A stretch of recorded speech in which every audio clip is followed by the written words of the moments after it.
2주차 녹화 강의에 관한 내용입니다. 2주차에는 실시간 강의와 녹화 강의를 병행한다고 말씀드렸습니다. 실시간 강의를 통해서 우리는 서양과 동양의 어원, 그리고 교육에 대한 다양한 관점, 그러니까 개념들에 대해서 살펴보면서 인간에게 교육이 왜 필요하고, 그리고 인간은 교육이 어떤 점에서 가능한 존재인지에 대해서 살펴봤습니다. 이번 영상과 더불어서 3주, 4주차에 걸쳐서는 고대 그리스 시대를 필두로 해서 근대, 현대의 교육 역사와 철학의 흐름 속에서 교육이라고 하는 개념이 어떻게 진행되어져 왔는지를 살펴보려고 합니다.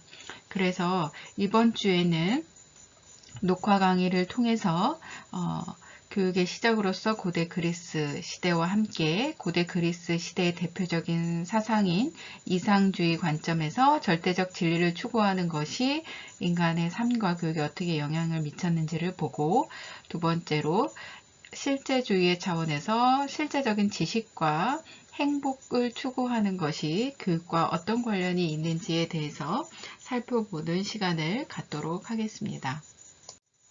그럼 먼저 고대 그리스 시대의 교육을 대표하고 있는 두 폴리스에 대한 이야기부터 시작하겠습니다.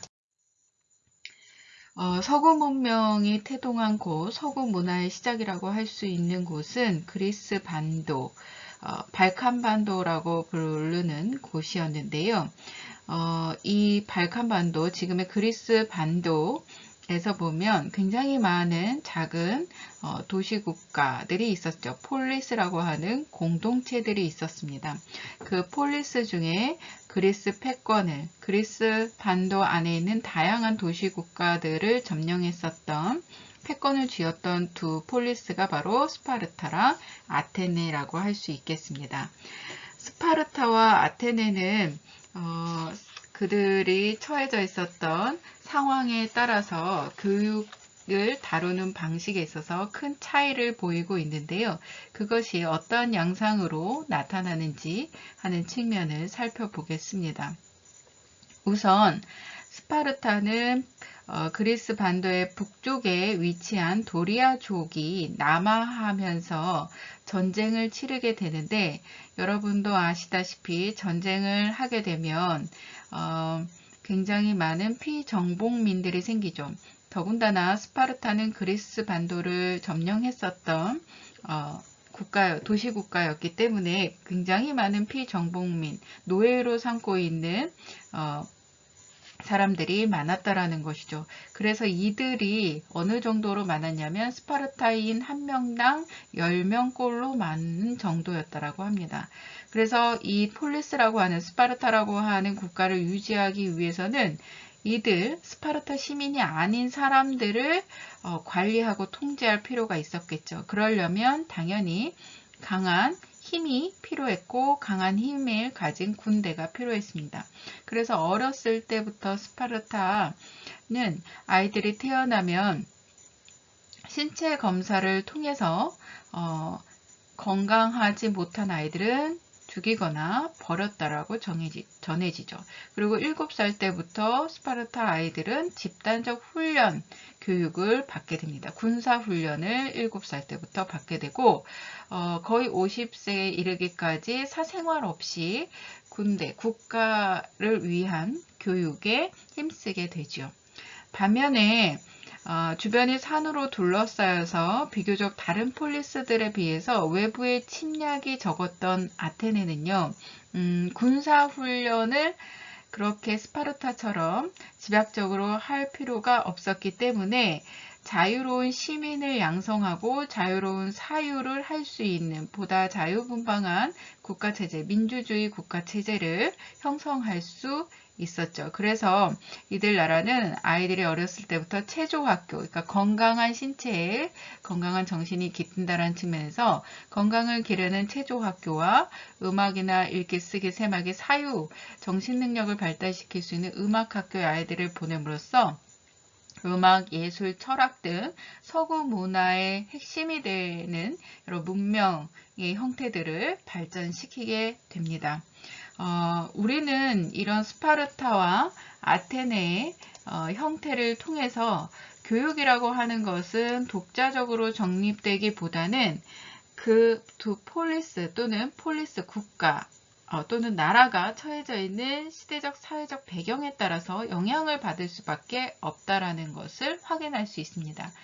여기서 우리가 확인할 수 있는 것은 교육이라고 하는 것은 시대의 반영이다라는 개념이지요.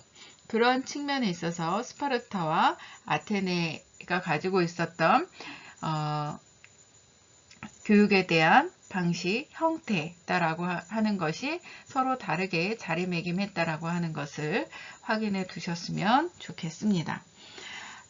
우리가 오늘 집약적으로 봐야 되는 것은 바로 이 아테네와 관련된 내용입니다. 왜냐하면 스파르타는 군사훈련에 집중했기 때문에 후대에 자유로운 정신의 발현이라고 할 수 있는 문화나 문명의 양태들을 거의 남기지 않았죠. 우리가 확인할 수 있는 것이 없습니다.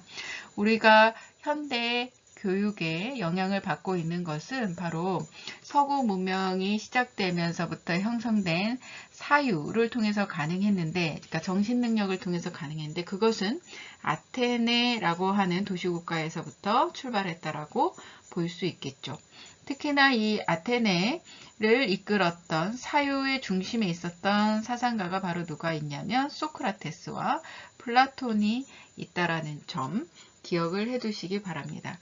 그래서 지금부터는 그러면 소크라테스라고 하는 사상가는 어떻게 인간을 보고 어떻게 삶을 대했으며 그 안에서 교육을 어떻게 해야 된다라고 했는지 확인해 보도록 하겠습니다. 소크라테스가 살았었던 당시에 아테네는요, 페르시아라고 하는 나라의 전쟁에서 이겼습니다.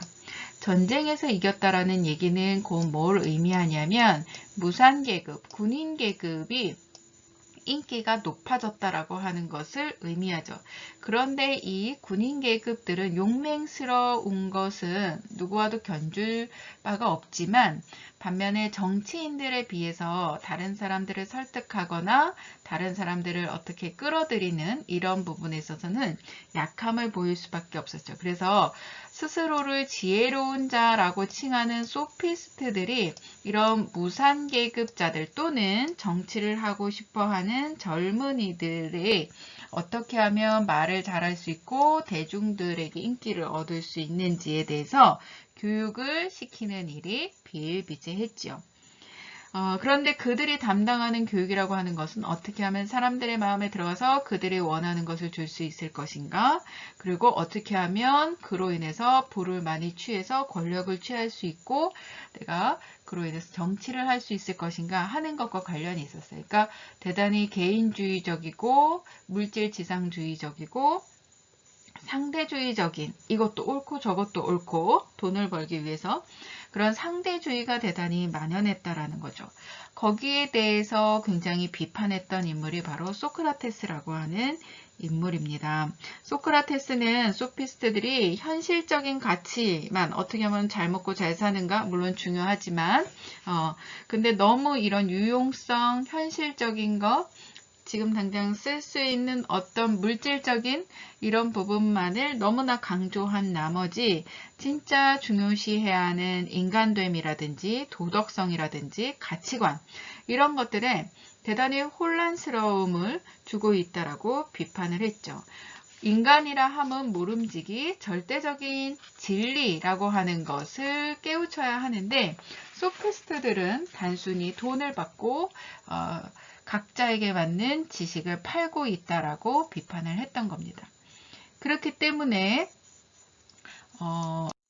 소피스트들은 자신을 비판했던 소크라테스가 그리 달가울 리 없겠죠.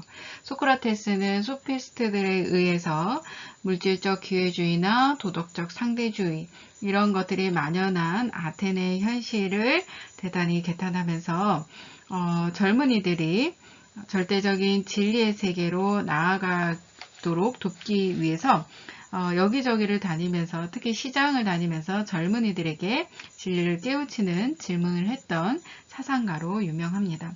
소크라테스가 볼 때는 인간을 몰락에서 건져내고 물질에서 벗어나게 해주고 영혼에 눈뜨게 하기 위해서는 그들 스스로 무지를 깨달았을 때 그것이 가능하다라고 봤죠. 여러분도 알고 있는 유명한 명언이 이제 너 자신을 알라라고 하는 문장이 있는데요. 이것은 우리가 스스로 자신의 행위가 어떠한 것인지를 깨달아야 한다라는 것을 이야기하고 있습니다.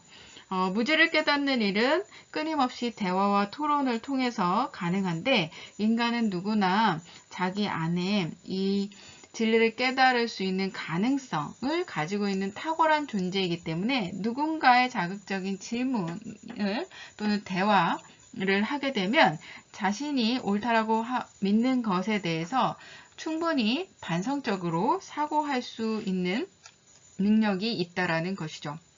그렇기 때문에 소피스트들이 주입적으로 옳다라고 하는 기회주의적으로 너도 옳고 너도 옳아라고 상대주의적으로 이야기한 지식들, 물질적이고 권력을 추구하기 위한 지식들은 참된 지식이 아니다라고 생각을 했었어요. 소크라테스들. 그래서 소피스트들은 이런 소크라테스가 젊은이들을 선동해서 사회를 문란하게 한다라고 해서 재판에 회부, 그러니까 곧 고소를 하게 되죠. 그렇지만 소크라테스는 그들이 고소를 했음에도 불구하고 재판에 나가서 변명을 하지 않습니다. 그래서 순순히 독배, 사형을 언도받고 죽음을 당하게 되죠. 굉장히 억울하게 소크라테스가 죽었다라고 생각해서 자신의 사유를 정립했던 사람이 이제 플라톤이라고 할 수 있죠.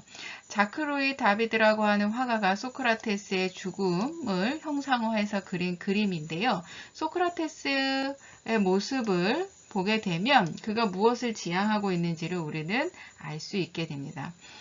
오른손으로는 독배, 순순히 독배를 들고 있고 왼손으로는 하늘을 향하는 손가락을 가리키고 있는데 하늘이라고 하는 것은 절대적 진리가 무엇인지를 깨우쳐주는 이상적인 세계를 말하죠. 그렇기 때문에 제자들이여 슬퍼하지 마라. 나 이제 그렇게 궁금해했던 이상적인 진리가 무엇인지를 아는 곳으로 나아가는 것이니까 순수히 이 죽음을 받아들일 테니 너희들은 끊임없이 대화 토론을 통해서 진리를 깨우치도록 하여라 라는 것을 연상시키는 이 그림을 그렸었죠. 소크라테스가 무엇을 지향하고 있는지를 보여주는 그림입니다.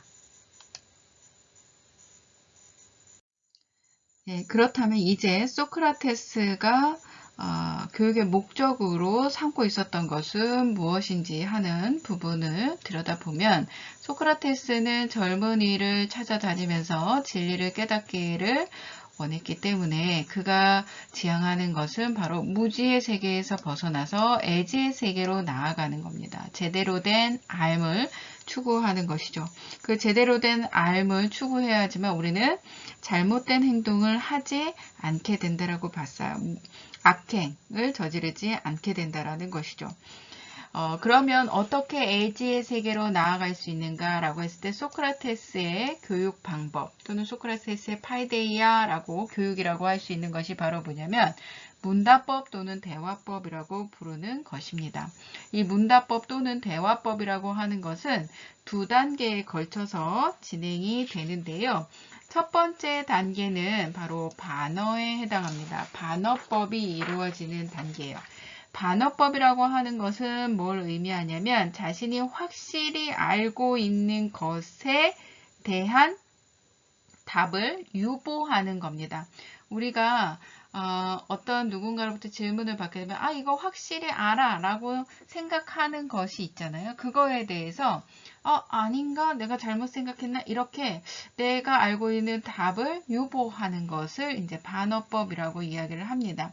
그러니까 예를 들면 예전에 알키비아데스라고 하는 굉장히 집안도 좋고 용모도 빼어나고 지식도 출중한 그런 사람이 정치인이 되고 싶었어요.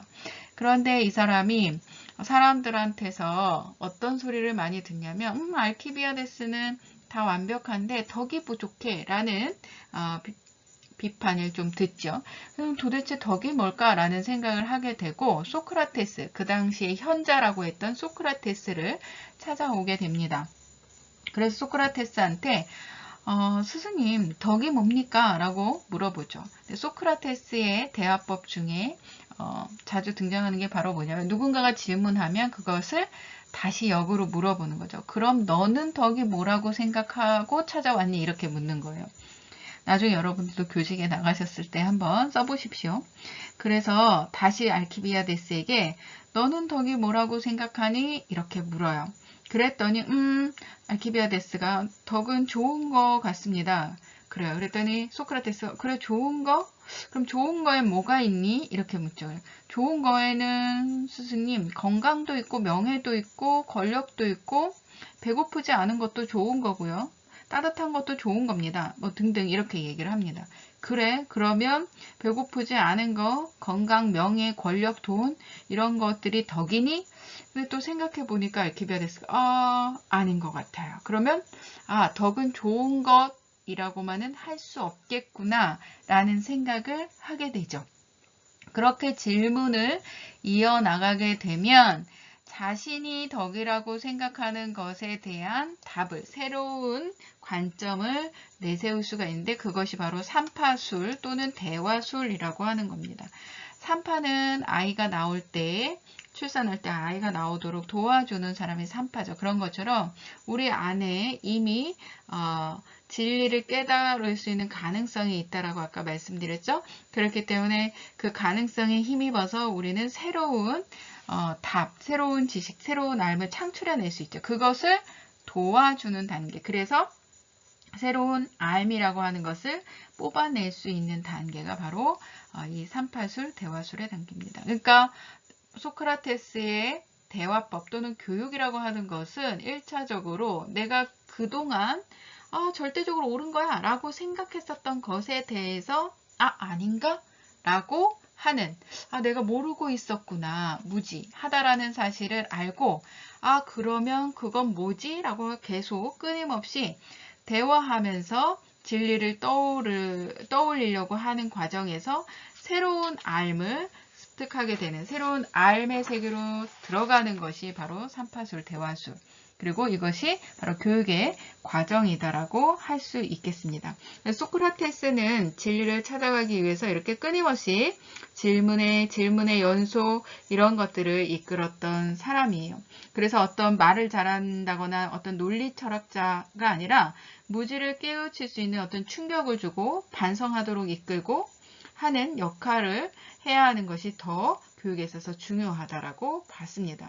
그래서 끊임없이 교육이라고 하는 것은 자신과 대화하면서 또는 다른 사람들과 대화하면서 자기 자신이 알고 있었던 것, 자신이 행했던 행위에 대해서 반성하도록 이끄는 일이라고 할 수 있겠죠. 우리가 교직에 나가게 되면 아이들을 대하게 될 때 자신이 믿고 있는 신념에 따라서 아이들을 대할 수밖에 없겠죠. 그런데 그것을 아이들의 입장 또는 학부모의 입장 또는 다른 교사들의 입장에서 보면 그건 그냥 자신이 믿는 바이지 다른 사람들을 상정해 두지 않은 것일 수도 있죠. 그렇기 때문에 내가 옳다라고 믿는 것이 정말 많은 이들을 위한 것인지 절대적인 진리의 세계로 나아가는 것인지 아니면 모두에게 좋은 것인지 등등에 대해서 정말 아이들을 제대로 된 길로 인도하는 교육의 방법인지 하는 등등에 대해서 끊임없이 스스로 그리고 다른 사람들과 반성적인 대화를 할 수 있어야 한다는 거죠. 그런 의미에서 소크라테스는 인간의 삶을 살아가는 과정에서 인간은 자기다움 사람됨을 이루기 위해서 교육의 역할을 해야 되고 교육은 스승과 제자가 함께 걸어 나가면서 대화하는 것처럼 인간이 다른 사람들과 함께 걸어 나가는 과정에서 자신이 옳다라고 믿는 신념에 대해서 끊임없이 반성하는 것을 이끌어내는 활동이어야 된다. 곧 교육이라고 하는 것은 사제동행적인 다른 사람들과 동행하는 활동이다 라고 하는 것을 이야기하고 있습니다.